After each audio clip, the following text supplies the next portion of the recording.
तस्वीरें जहां पर कांग्रेस के कार्यकर्ता आज किसानों के समर्थन में प्रदर्शन कर रहे थे। राजभवन तक कूच करने की तैयारी थी, लेकिन उससे पहले ही किस तरीके से पुलिस के साथ झड़प हुई वो तस्वीरें देखिए जरा। तमाम कांग्रेसी कार्यकर्ता राजभवन का कूच कर रहे थे। किसानों के समर्थन में ये रैली थी, लेकिन उससे पहले ही पुलिस ने आंसू गैस का इस्तेमाल किया, पानी की बौछारों का इस्तेमाल किया, लाठीचार्ज वहां पर हुआ, जिसके बाद कार्यकर्ताओं को वहां से खदेड़ने की कोशिश की गई। आज कांग्रेसी कार्यकर्ताओं का कार्यक्रम था राजभवन घेराव का। किसानों के समर्थन में सड़कों पर कांग्रेस और बड़ी संख्या में कार्यकर्ता हाथों में बैनर झंडे लेकर कूच कर रहे थे, लेकिन इस बीच पुलिस ने तमाम कार्यकर्ताओं को वहां से खदेड़ दिया। वही तस्वीरें दिखा रहे हैं हम आपको। झड़प भी हुई है कांग्रेसी कार्यकर्ताओं की पुलिस के साथ। पानी की बौछारों का इस्तेमाल किया गया। दिग्विजय सिंह को हिरासत में भी ले लिया गया है। कृषि कानूनों के खिलाफ लगातार कांग्रेस सड़कों पर है। अलग अलग जगहों पर कांग्रेस के नेता कार्यकर्ता प्रदर्शन कर रहे हैं। इस बीच भोपाल की तस्वीरें जहां पर आज राजभवन घेराव का कार्यक्रम था। चलो राजभवन के नाम से कृषि कानूनों पर किस तरीके से आज सड़कों पर कांग्रेसी कार्यकर्ता। हेमेंद्र हमारे साथ इस वक्त जुड़ चुके हैं। हेमेंद्र, अभी फिलहाल वहां की तस्वीर क्या है?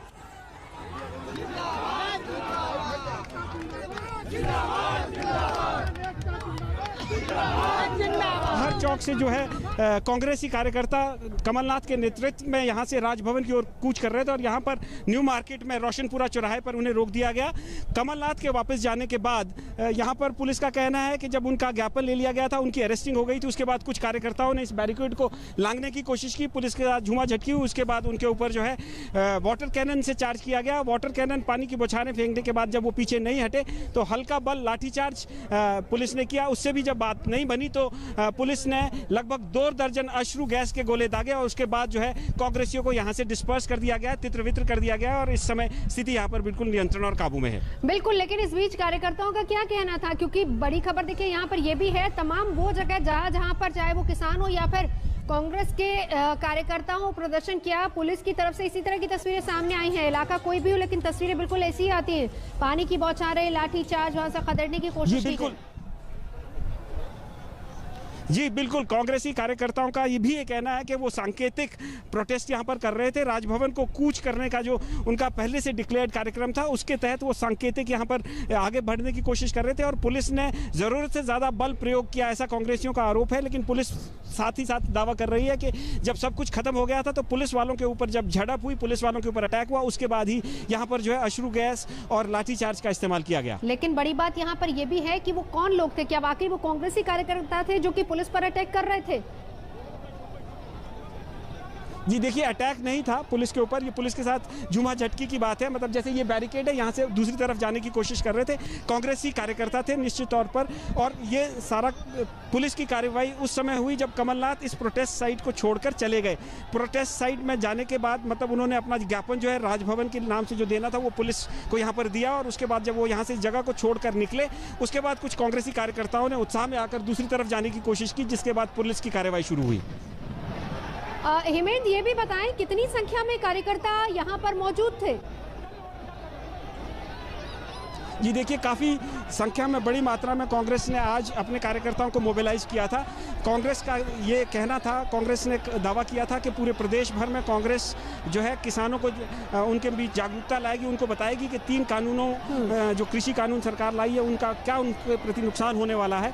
और इस कड़ी में उन्होंने पूरे प्रदेश भर में जो है ट्रैक्टर ट्रैलीज की रैलीज ऑर्गेनाइज की थी। अच्छा, उसमें उनको रिस्पॉन्स भी मिला था, लोग आए भी थे। और उसके बाद पूरे प्रदेश भर से आज कांग्रेसी कार्यकर्ता अच्छी मात्रा में, अच्छी संख्या में यहाँ पर मोबिलाइज हुए थे। जवाहर चौक यहाँ से लगभग 3 किलोमीटर की दूरी पर है, वहाँ से लेकर यहाँ तक नेता लोग जो है गाड़ियों में और उसमें आए, लेकिन कार्यकर्ता पैदल चलकर यहाँ पर पहुँचे और काफ़ी बड़ी मात्रा में आज कांग्रेस के हिसाब से एक अच्छा प्रदर्शन यहाँ पर हुआ। बिल्कुल, रहिए हमारे साथ। लेकिन इस बीच एक और तस्वीर हम आपको दिखाते हैं। वो लखनऊ की तस्वीर है जहां पर कांग्रेसी कार्यकर्ताओं का राजभवन घेरने का कार्यक्रम वहां भी है। अभी भोपाल की तस्वीर दिखा रहे थे जहां पर किसानों के समर्थन में तमाम कांग्रेसी कार्यकर्ता सड़कों पर उतरे थे। यही तस्वीर वैसी ही लखनऊ में भी है। हमारे साथ शिवेंद्र इस वक्त जुड़ चुके हैं। शिवेंद्र, वहां के क्या हालात है अभी?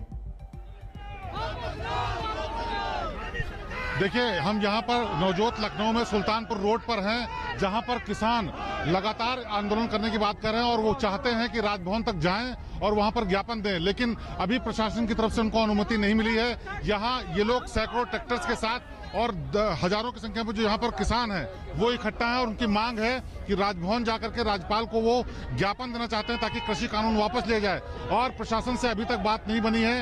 एक दो बार इन लोगों की बात करने की कोशिश हुई, उसके बावजूद भी अभी तक न तो अनुमति मिली है और न ही किसान यहाँ से हटे। किसानों का कहना है कि अगर उनकी बातें नहीं मानी गई और कृषि कानून पर उनकी सुनवाई नहीं हुई तो वो यहीं पर डटे रहेंगे और इसके लिए बाकायदा यहाँ पर सैकड़ों की संख्या में ट्रैक्टर्स, किसान और यहाँ पर खाने पीने का सामान लेकर के इकट्ठा है। यानी इन लोगों की तरफ से पूरी प्लानिंग है कि जब तक कि सरकार उनकी बात नहीं सुनेगी, ज्ञापन नहीं लिया जाएगा या जो भी बातें हैं उनको नहीं सुना जाएगा, तब तक वो यहीं पर डटे रहेंगे। खास बात यह भी है कि यहाँ से मूव करने की किसान कोशिश करने वाले हैं, लेकिन अभी उनको अपने जो ऊपर के जो नेता हैं राकेश टिकैत और दूसरे बाकी लोग जो दिल्ली में बैठे हुए हैं, उन लोगों की तरफ से जब इशारा होगा उसके बाद यहाँ से मूवमेंट भी हो सकता है। और इस सबको देखते हुए पूरे लखनऊ में बैरिकेडिंग की गई है, सुरक्षा बढ़ाई गई है और पुलिस की भारी यहाँ पर पहरेदारी है ताकि किसी भी तरीके से ये लोग मूव न कर पाए। यहाँ पर मैं आपको दिखाना चाहूंगा, बात करना चाहूंगे, राजेश चौहान है जो कि नेता है किसान के, राष्ट्रीय उपाध्यक्ष हैं, और उनसे जानते हैं कि क्या इनका इरादा। ये बताइए, अगर सरकार आपकी बात नहीं मानती है तो आप लोग क्या आगे का मूव क्या है? हमने 16 तारीख में उत्तर प्रदेश की सरकार को बता दिया था कि हम 23 को महामहिम को ज्ञापन देंगे। केवल इतना कार्यक्रम है। जो 3 कानून पास हुए हैं, परमिशन तो नहीं मिली है। काहे की परमिशन? जेपी नड्डा आया तो परमिशन मिला जी। किसान आया, अगर महामहिम को ज्ञापन देना चाहता है। शिवेन, नजर आप बना रखिए, हम लौटेंगे आपके पास। हमारे सहयोगी शिवेन पूरी जानकारी दे रहे थे। फिलहाल बढ़ेंगे आगे अगली खबर की तरफ और बात करेंगे नेताजी की जयंती पर बंगाल में सियासी उबाल की।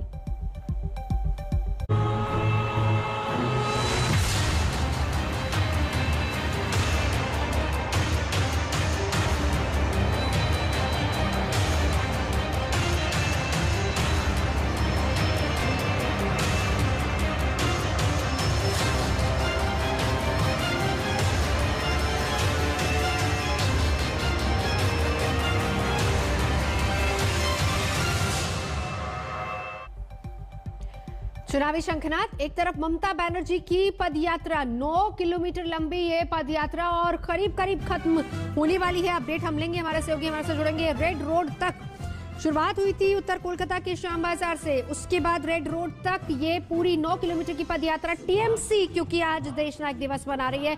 दूसरी तस्वीर पराक्रम दिवस की तैयारी बीजेपी की, जहां खुद प्रधानमंत्री नरेंद्र मोदी पहुंचने वाले। अब से कुछ ही देर पहले असम से रवाना हो चुके कोलकाता के लिए, बाकायदा ट्वीट करके इसकी जानकारी दी कि कुछ ही देर में पहुंचने वाला हूं मैं कोलकाता। कार्यक्रम प्रधानमंत्री का क्या रहेगा उस पराक्रम दिवस का, वो भी साथ ही साथ बताते चले। 3:30 बजे का वक्त है जब नेताजी भवन पहुंचेंगे और फिर उसके बाद नेशनल लाइब्रेरी में कलाकारों के साथ भी मुलाकात है। 4:15 बजे विक्टोरिया मेमोरियल में प्रदर्शनी में जाएंगे। 5 बजे कार्यक्रम का आगाज हो जाएगा। चित्रा त्रिपाठी हमारे साथ इस वक्त जुड़ चुकी है, चलेंगे सीधा चित्रा के पास। चित्रा, अभी क्या अपडेट, क्या पहुंच चुकी है रेड रोड तक ममता बनर्जी? चित्रा, देखिए, बस कुछ ही देर में वो पहुंचने वाले हैं, लेकिन बड़ी खबर आपको दे दें, प्रधानमंत्री नरेंद्र मोदी बस कुछ ही देर में कोलकाता लैंड करने वाले हैं, जिसको लेकर उनकी ओर से ट्वीट भी किया गया है कि मैं रास्ते में हूं और बहुत जल्द कोलकाता आऊंगा। क्योंकि उनका लंबा चौड़ा कार्यक्रम, तो एक तरफ राज्य सरकार ममता बनर्जी अपनी ताकत दिखा रही है, तो वहीं दूसरी तरफ पराक्रम दिवस के तौर पर भारतीय जनता पार्टी आज प्रधानमंत्री नरेंद्र मोदी की जब यहाँ पर इस धरती पर मौजूदगी होगी तो यकीनन पूरे जोशो खरोश के साथ आगे बढ़ेगी। क्योंकि बंगाल जीतने का उसका लंबा चौड़ा प्लान और एकमात्र सबसे बड़ा चेहरा जिसके बलबूते देश जीतने का जो सपना भारतीय जनता पार्टी का 2019 में पूरा हुआ, एक बार फिर से उसी चेहरे के भरोसे बंगाल भी जीतने की कवायद। इसी वजह से यहाँ पर बीजेपी के तमाम नेता काफी ज्यादा उत्साहित हैं। लेकिन एक तरफ ममता बनर्जी ने भी अपने इस रोड शो के जरिए, जिसकी तस्वीरें भी लगातार देश देख रहा है कि किस तरह की जबरदस्त भीड़ उमड़ी हुई थी और लोगों का समर्थन भी उनको मिल रहा था। टीएमसी के भी नेता कार्यकर्ता बहुत बड़ी तादाद में लगातार उनके काफिले के साथ चलते हुए आगे की ओर बढ़ रहे थे। तो वहीं दूसरी तरफ अब प्रधानमंत्री नरेंद्र नरेंद्र मोदी का प्रोग्राम शुरू हो जाएगा। पीएम का कार्यक्रम अपने आप में बीजेपी ने उसको भव्य बनाने में कोई कोर कसर नहीं छोड़ी है। उसको लेकर पहले से तैयारी की जा रही थी और बात जब खुद नेताजी सुभाष चंद्र बोस की हो, जिसका जिक्र खुद बार बार प्रधानमंत्री के बयानों के जरिए हम सुनते हुए चले आए हैं कि किस तरह का नाता सुभाष चंद्र बोस से उनका रहा है, उनको विचारों को लेकर आगे बढ़ाने में। और पीएम मोदी खुद बार बार कांग्रेस के ऊपर आरोप लगाते रहे कि दरअसल कांग्रेस को जो सम्मान नेताजी को देना चाहिए था वो सम्मान दिया नहीं। आजाद हिंद फौज की जिसने स्थापना करके देश की पहली आजाद सेना को जिसने बनाया हो, जिसने न सिर्फ हिंदुस्तान की धरती से अंग्रेजों के नाकों में दम कर रखा हुआ बल्कि विदेशी धरती से भी हिंदुस्तान की लड़ाई दिन रात लड़ने में कोई कोर कसर नहीं छोड़ी हो, उस नेताजी के साथ कांग्रेस ने भेदभाव किया। अब जरूरत आन पड़ी है कि नेताजी को उनका सम्मान फिर से उसी तरह से वापस दिलाया जाए जैसा कि हम तमाम बड़े बड़े महापुरुषों का नाम लेते हैं। तो उसी कवायद के तहत ये पराक्रम दिवस अब बीजेपी का, देखिए ममता बनर्जी का खत्म होगा, बीजेपी का शुरू हो जाएगा। कुल मिलाकर नेताजी के नाम पर दिलचस्प सियासत पश्चिम बंगाल में देखी जा रही है। चलिए इस बीच क्योंकि चित्रा आप देश नायक दिवस वाले कार्यक्रम में भी मौजूद थी, पूरी पद यात्रा क्योंकि लगातार आप भी हमें दिखाती जा रही थी, जरा वहां के रंग भी देख लेते हैं चित्रा। देखिए अब नजदीक जो डेस्टिनेशन है रेड रोड का, वहां पर बस ये काफिला पहुंचने वाला है। मेरे पीछे आप देख पा रहे हैं कि किस तरह से यहाँ पर जो बैंड है वो अपनी अलग अलग धुनों को बजा रहा है और इसी के साथ कदम से कदम मिलाकर ये तमाम लोग चलते हुए चले जा रहे हैं। अपने आप में बेहद खास ममता बनर्जी और उनकी पार्टी के लिए आज का ये दिन हो सकता है। जैसा कि इन तस्वीरों में आप देख पा रही हैं नवजोत, और ये जो बैंड की धुन है इसके जरिए यहाँ पर कदम से कदम मिलाकर जो लोग हैं जो इस रैली का हिस्सा बने हुए हैं वो यहाँ से लगातार निकलते हुए चले जा रहे हैं। और यकीनन ये दिन अपने आप में बेहद खास हो जाता है पश्चिम बंगाल की राजनीति के लिहाज से, क्योंकि एक तरफ ये बैंड जो अपने कदम से कदम मिलाकर आगे बढ़ता हुआ लोगों के जोश बढ़ाता हुआ दिखाई दे रहा है। और यकीनन आज का ये दिन काफी ज्यादा महत्वपूर्ण, एक तरफ दोनों ही तरफ अगर हम देखेंगे हजारों की तादाद में यहाँ पर इस रोड शो का, इस रैली का हिस्सा बने हुए हैं लोग, और दोनों ही तरफ लोगों का हुजूम भी उमड़ा हुआ है ताकि लोग देख पाएं। ममता बनर्जी बस कुछ ही देर में रेड रोड पहुंचने वाली हैं जहां पर इस कार्यक्रम का समापन होगा और उसके बाद राज्य सरकार का ये जो सबसे बड़ा कार्यक्रम था ये आज खत्म हो जाएगा।